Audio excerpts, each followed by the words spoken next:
En un mundo a la deriva, cuando la búsqueda e intentos humanos no bastan, solo una es la fuente de esperanza que llenará todo su ser. Es Dios, quien con su palabra viva y eficaz le habla hoy. Con ustedes, el pastor Óscar Velázquez.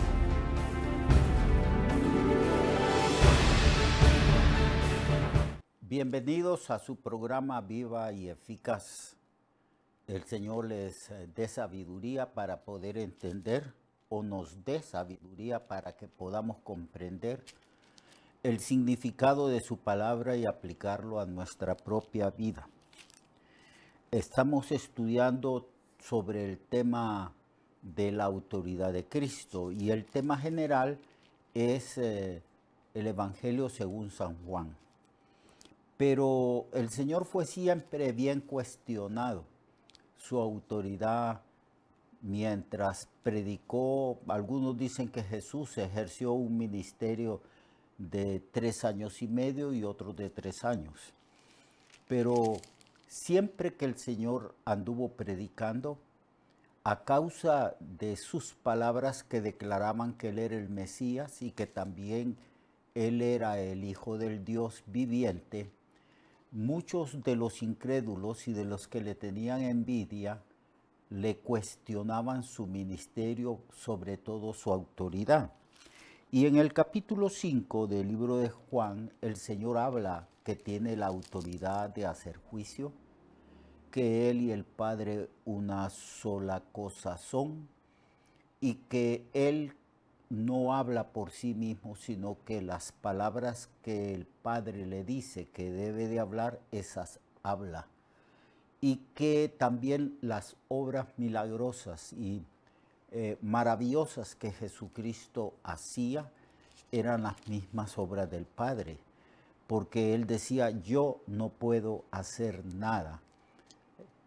Todo lo que yo veo que hace el Padre, lo hace el Hijo juntamente.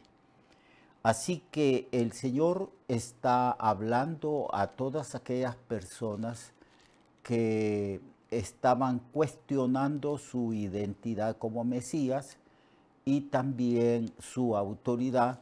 El Señor les dice que Él tiene la autoridad que proviene del Padre y que Él hace las obras, incluyendo las obras que hizo el día de reposo. Él dijo, mi Padre trabaja y yo también trabajo. Aclaró el verdadero significado de lo que es el día de reposo y les dijo que el día de reposo era una institución establecida por Dios para beneficiar a la raza humana, al hombre en general y específicamente al pueblo de Israel. Que todo el bien que se pudiera hacer el día sábado debería de hacerse. Por eso el Señor no se detenía de trabajar el día sábado, en el sentido de que siempre que Él obró sanidades, milagros, prodigios, lo hizo para beneficiar al ser humano. Les declaró que el día sábado había sido hecho para el hombre y no el hombre para el día sábado. Y ahora está Él estableciendo las premisas y las verdades respecto a que Él sí tiene esa autoridad de obrar como estaba obrando, de hablar como estaba hablando y de manifestar su verdadera identidad, que Él era el Mesías, el Hijo de Dios viviente, el Mesías divino, la segunda persona de la Trinidad. Y en el versículo 30 el Señor dice, no puedo yo hacer nada por mí mismo. Como le cuestionaban que todo lo que Él hacía, lo hacía como con la intención de transgredir los mandamientos divinos según los concebían ellos y según también concebían el descanso y el reposo del día sábado. Y él dice, no puedo yo hacer nada por mí mismo, según oigo, así juzgo. Y mi juicio es justo porque no busco mi voluntad, sino la voluntad del que me envió, la del Padre. El Señor constantemente, a causa de las controversias que se levantaban en torno a su ministerio, a sus milagros, sanidades y a sus enseñanzas, el Señor declara de que Él no venía a buscar su voluntad y hacer su voluntad, que él no hablaba por sí mismo, sino que Él dijo, no puedo hacer nada por mí mismo, según oigo, así juzgo, y mi juicio es justo. Cuando Él dice según oigo, está refiriéndose a que Él recibía instrucciones de su Padre, que su Padre, que el juicio que Él emitía en relación a estas personas que se oponían a Él, era un juicio justo porque provenía del conocimiento del Padre, que sabía lo que había en el corazón y en la mente de aquellos que se oponían a su ministerio. También dice que el juicio de Él es justo porque no buscaba su propia voluntad, sino la voluntad que me envió, la del Padre. Todo el tiempo el Señor estuvo haciendo la voluntad del Padre. Algunos teólogos declaran y enseñan que el logro más alto que un ser humano puede alcanzar en su relación con Dios es hacer siempre su voluntad. Él declaró que no había venido del cielo para hacer su voluntad, sino la voluntad del que me envió. Por eso me ama, dijo el Señor, por esta razón me ama el Padre, porque yo hago siempre lo que a Él le agrada. Y en el momento más difícil de su vida, cuando tiene que enfrentar la muerte vicaria a favor de nosotros, Él dijo, Padre, si es posible, pasa de mí esta copa. Pero inmediatamente dice, mas no se haga como yo quiero, sino como tú. Toda la vida de Jesús estuvo sujeta a la voluntad de aquel que le había enviado, del Padre. Esto es un ejemplo, amados hermanos y hermanas, para nosotros. Todos los juicios, todas las acciones, todas las palabras que salgan de nuestra boca, toda manera de vivir nuestra debe ser ciertamente guiada y gobernada por este principio. Estamos aquí para hacer la voluntad de nuestro Padre Celestial. Cuando el Señor nos enseñó a orar, Él dijo, Padre, hágase tu voluntad aquí en la tierra como se hace allá en el cielo. Así que el logro espiritual que nosotros podamos alcanzar o podemos alcanzar es hacer siempre la voluntad de nuestro Padre Celestial. No son otras cosas. Ciertamente Jesús, todo lo que hacía, sus milagros, prodigios, sanidades, las maravillas y portentos que hacía el Señor a causa de la autoridad espiritual que tenía, todo eso lo hacía en el Señor. Él dice, es el Señor el que está obrando a través de mí. No soy yo que obro independientemente de mi Padre Celestial. Lo que yo veo obrar al Padre, eso hago. Y las palabras que yo hablo, no las hablo de mí mismo, sino así como habla el Padre, así como yo escucho las palabras del Padre, estas mismas palabras yo las hablo. Está hablando de que Él está unido, tan perfectamente a su Padre Celestial que muchas veces cuando él habló de estas cosas y de esta relación que tenía con su Padre Celestial, muchas veces trataban de apedrearlo, porque siendo hombre, según el criterio de los fariseos, escribas y sacerdotes, tú, le decían a él, te haces Dios. Aquí el Señor está afirmando su identidad como el Mesías y está afirmando su esencia y naturaleza como Dios mismo, como la segunda persona de la Trinidad. Y también ponían en duda las palabras, los juicios que él emitía. Y por eso dice, si yo doy testimonio acerca de mí mismo, mi testimonio no es verdadero. Otro es el que da testimonio acerca de mí, y sé que el testimonio que da de mí es verdadero. Vosotros enviasteis mensajeros a Juan. Entonces el Señor empieza a hablar de todo aquello que da testimonio de quién es Él. Habla del Padre, del testimonio del Padre, porque lo que Jesús dice de sí mismo queda confirmado por el testimonio que dio Juan de él. Él dijo, he aquí el Cordero de Dios que quita el pecado del mundo. El Señor le dio a Juan evidencia de la identidad de Jesucristo. Él dijo, sobre quien veas que desciende el Espíritu Santo, ese es el que va a bautizar en el Espíritu Santo y fuego. Ese es el Mesías.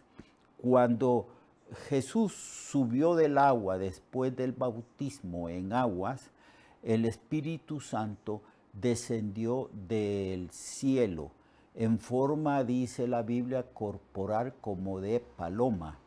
Y se oyó una voz del cielo, la voz del Padre que decía, este es mi Hijo amado, en el cual yo tengo contentamiento. Todas esas veces que se oyó voces del cielo, era el testimonio del Padre confirmando quién era Jesucristo y hablando de su procedencia, de su naturaleza divina y de su identidad como el Mesías, el Salvador del mundo.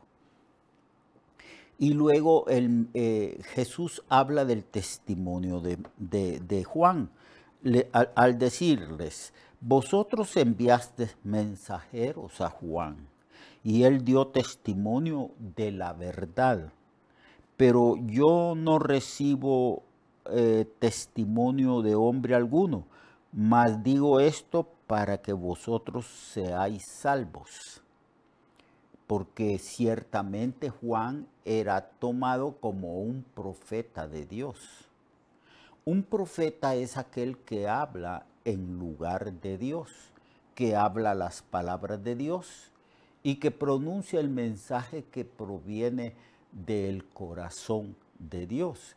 Y si Juan dio testimonio de Cristo, de que él era el Mesías, los fariseos, los escribas, los sacerdotes y todo el pueblo de Israel debían de recibir ese testimonio de Juan, porque Juan era el profeta de Dios y el precursor de Cristo que estaba preparando el camino para que el pueblo pudiera recibirlo.